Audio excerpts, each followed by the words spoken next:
തിരുവനന്തപുരത്ത് നിന്ന് തന്നെ മറ്റൊരു വാർത്തയുണ്ട്. ചാല മാർക്കറ്റിൽ കെട്ടിടം ഇടിഞ്ഞു താഴ്ന്നു. ഓട നവീകരണം പൂർത്തിയാക്കാത്തതാണ് കെട്ടിടം ഇടിയാൻ കാരണമെന്ന് വ്യാപാരികൾ ആരോപിക്കുന്നു. മുഹമ്മദ് ആഷിഖിന്റെ റിപ്പോർട്ട് കാണാം.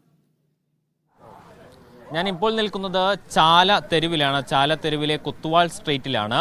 തിരുവനന്തപുരത്തിന്റെ വ്യാപാര കേന്ദ്രമായ ചാല തെരുവിൽ ഈ മഴക്കാലത്ത് വലിയൊരു അപകടം സംഭവിച്ചിരിക്കുകയാണ്. ഒരു നിര കടകളുടെ അടിത്തറ ഇളകി കട ഇടിഞ്ഞു താഴുന്ന ഒരു സാഹചര്യമാണ് ഉണ്ടായിട്ടുള്ളത്. ഇതിനോട് ചേർന്ന് നമുക്ക് കാണാം, ഈ ഓട നവീകരണത്തിന്റെ ഭാഗമായി പണി നിലച്ചു കിടക്കുന്ന സ്ഥലത്ത് വെള്ളം നിറഞ്ഞ് അതിന്റെ അടിഭാഗം നനഞ്ഞു കുതിർന്ന് ഇടിഞ്ഞു താഴുകയായിരുന്നു. ഇവിടുത്തെ വ്യാപാരികളടക്കം പറയുന്നത് ദീർഘകാലമായി ഈ പണി ഓടയുടെ നവീകരണ പ്രവർത്തനങ്ങൾ നീട്ടിക്കൊണ്ടു പോയതിന്റെ ഫലമായിട്ടാണ് ഇത്തരത്തിൽ തറ ഇടിഞ്ഞ് താഴെ ചാടുന്ന ഒരു സാഹചര്യം ഉണ്ടായത് എന്നാണ്.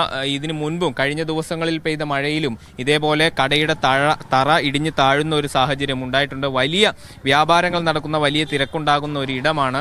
അവിടെ എല്ലാ മഴക്കാലത്തും വലിയ പ്രശ്നങ്ങളുണ്ടാകും. ഓട നവീകരണം സ്മാർട്ട് സിറ്റിയുടെ ഭാഗമായി നടക്കുന്നുണ്ടായിരുന്നു. എന്നാൽ ആ പ്രവർത്തനങ്ങൾ കഴിഞ്ഞ ഒക്ടോബറിൽ ആരംഭിച്ചിട്ടും ഇതേവരെ പൂർത്തിയാക്കിയിട്ടില്ല. അതിന്റെ ഫലമായിട്ടാണ് ഇപ്പോൾ കട ഇടിഞ്ഞ് താഴുന്നത്.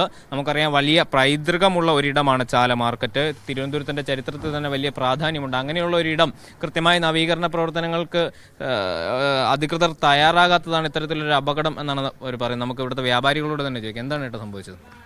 600 വർഷം പാരമ്പര്യമുള്ള ഒരു കമ്പോളമാണ് ചാല കമ്പോളം. ഈ കമ്പോളത്തിൽ തിരുവനന്തപുരം ജില്ലയുടെ എല്ലാ ഭാഗങ്ങളിൽ നിന്നും ഹോൾസെയിലായിട്ട് ആൾക്കാർ സാധനം വന്ന് വാങ്ങുന്ന ഈ കമ്പോളത്തിൽ സ്മാർട്ട് സിറ്റിയുടെ പരിപാടി ആരംഭിച്ചപ്പോൾ നമ്മൾ വ്യാപാരി വ്യവസായികൾ കംപ്ലീറ്റ് അതിന് പൂർണ്ണമായിട്ട് സപ്പോർട്ട് കൊടുത്തു. കാര്യം നമ്മുടെ നാട്ടിൽ വരുന്ന ഒരു വികസനത്തിന് ആരും തടസ്സമല്ല എന്നുള്ള രീതിയിൽ ഞങ്ങളെല്ലാവരും, ഞങ്ങളുടെ ജില്ലാ നേതാക്കന്മാരുൾപ്പെടെ എല്ലാവരും പൂർണ്ണമായിട്ട് സപ്പോർട്ട് കൊടുത്തുകൊണ്ട് പണി ആരംഭിച്ചു. 100 മീറ്റർ വീതം വളരെ ഫാസ്റ്റായിട്ട് പണി തീർക്കാമെന്ന് പറയുകയും, എന്നാൽ ഒക്ടോബറിൽ തുടങ്ങിയ പണി ഇവർ ഈ കോൺട്രാക്ടർമാർ തുടങ്ങിയ സമയത്ത് വളരെ ഫാസ്റ്റായിട്ട് ഒരു 100 മീറ്ററിൻ്റെ പണി തീർത്തപ്പോൾ ഞങ്ങൾ വിചാരിച്ചു ഇത് 1 മാസം 2 മാസം കൊണ്ട് ഈ പണി തീരുന്നു. പക്ഷേ അതിനുശേഷം ഈ കോൺട്രാക്ടർമാർ 2-3 പണിക്കാർ വെച്ചാണ് പണി നടത്തുന്നത്. അത് കാരണം ഈ ചിരപുരാതനമായ ഈ കമ്പോളം വെള്ളം കെട്ടി കണ്ടില്ല, ഈ കടകളൊക്കെ ഇടിഞ്ഞു പോവുകയെ. കഴിഞ്ഞ ആഴ്ച ഒരു കട ഇടിഞ്ഞു പോയി 10-80,000 രൂപ മുടക്കിയ കടയുടെ ഓണർ ചെയ്തിരിക്കുക. ഇതിൻ്റെ എല്ലാം ഒരു പ്രശ്നം എന്താണെന്ന് വെച്ചാൽ, ഈ കടകളെല്ലാം പണ്ട് മുതലേ ഉള്ള കടകളാണ്. ഇതെല്ലാം ഒരു ഉത്തരത്തിൻ്റെ മുകളിൽ നിൽക്കുക. ഒരു കട ഇടിഞ്ഞു താഴ്ന്നാൽ ഈ കാണുന്ന 10-20 കടകൾ ഒന്നിച്ച് ഇടിഞ്ഞു താഴും. ഇപ്പോൾ ഈ 3 കടകൾ ഇടിഞ്ഞു താഴ്ന്നിരിക്കുകയാണ്. ഇനി നാളെയും മറ്റന്നാളും ഇപ്പോൾ റെഡ് അലർട്ടും യെല്ലോ അലർട്ടൊക്കെ പറയുകയാണ്. ഈ 2-3 ദിവസത്തെ മഴയും കൂടെ വന്നു കഴിഞ്ഞാൽ ഈ തിരുവനന്തപുരത്തിലെ ചാലക്കമ്പോളം എന്ന് പറഞ്ഞാൽ ചിലപ്പോൾ മൊത്തത്തിൽ ഇടിഞ്ഞു താഴ്ന്നു വരാം. അങ്ങനത്തെ ഒരു അവസ്ഥയിലോട്ട് പോവുകയാണ്. ഞങ്ങളുടെ ജില്ലാ പ്രസിഡന്റ് ഇപ്പോൾ ഇവിടെ എത്തും. അദ്ദേഹം വന്നാൽ ഞങ്ങൾ വളരെ സമരപരിപാടികൾ ആസൂത്രണം ചെയ്യാനുള്ള ഉദ്ദേശത്തിലാണ്. വ്യാപാരികളും തൊഴിലാളികളും എല്ലാവരും വലിയ ഒരു പ്രക്ഷോഭം ആരംഭിക്കാനുള്ള പരിപാടികൾ ആസൂത്രണം ചെയ്യുകയാണ്. ഞങ്ങളുടെ ജില്ലാ പ്രസിഡന്റ് ഏതാനും സമയങ്ങൾക്ക് ഇവിടെ എത്തും. വളരെ ദയനീയ അവസ്ഥയിലാണ്. ഈ കമ്പോളത്തിൽ ഇന്നേ വരെ ഇങ്ങനെ ഒരു വെള്ളം കെട്ടിയിട്ടില്ല. ഈ സ്മാർട്ട് സിറ്റിയുടെ പരിപാടിയായിട്ട് ഞങ്ങൾ പൂർണ്ണമായിട്ട് വ്യാപാരികൾ സ്മാർട്ട് സിറ്റിക്ക് വേണ്ടി സപ്പോർട്ടാണ്. സർക്കാരിൻ്റെ ഒരു വികസനത്തിന് ഞങ്ങൾ എതിരല്ല.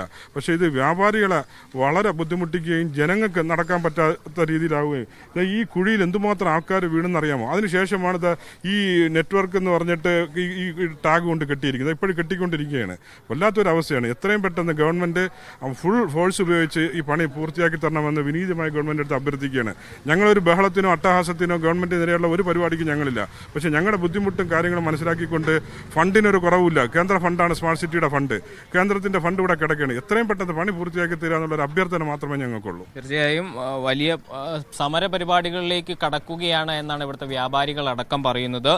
വലിയ തിരക്കും സങ്കീർണമായ സ്ട്രക്ചറുമുള്ള മാർക്കറ്റാണ് ചാല മാർക്കറ്റ്. അവിടുത്തെ നവീകരണ പ്രവർത്തനങ്ങൾക്ക് കൃത്യമായ ആസൂത്രണങ്ങളിലൂടെ മാത്രമേ സാധ്യമാകൂ എന്ന് മുൻപും ഇതുമായി ബന്ധപ്പെട്ട സ്മാർട്ട് സിറ്റിയുടെ പ്രവർത്തനങ്ങളടക്കം നടക്കുന്ന സമയത്ത് വ്യാപാരികളടക്കം അറിയിച്ചതാണ്. എന്നാൽ അശാസ്ത്രീയമായ നവീകരണ പ്രവർത്തനങ്ങൾ വലിയ പ്രതിസന്ധിയിലേക്ക് ചാല മാർക്കറ്റിലേക്ക് എത്തിക്കുന്നു എന്നുള്ളതാണ് ഇപ്പോൾ നമുക്ക് മനസ്സിലാക്കാൻ കഴിയുന്നത്. അനിയന്ത്രിതമായി നീളുന്ന ഓട നവീകരണ പ്രവർത്തനങ്ങൾ ചാല മാർക്കറ്റിന്റെ നശീകരണത്തിലേക്ക്, കടകളടക്കം തകർന്നു പോകുന്ന ഒരു സാഹചര്യത്തിലേക്ക് നയിക്കുന്ന അവസ്ഥയാണ് ഇപ്പോൾ ഉള്ളത്. നമുക്ക് കാണാം. ഏതായാലും ഈ ഓട നവീകരണ പ്രവർത്തനങ്ങളടക്കം വേഗത്തിൽ പൂർത്തിയാക്കാൻ അധികൃതർ തയ്യാറാകാത്ത പക്ഷം വലിയ സമരത്തിലേക്ക് കടക്കുമെന്നാണ് വ്യാപാരികളായ ആളുകൾ അറിയിക്കുന്നത്. സിജോ സുധാകരനൊപ്പം മുഹമ്മദ് ആഷിഖ്, മീഡിയ 1, തിരുവനന്തപുരം.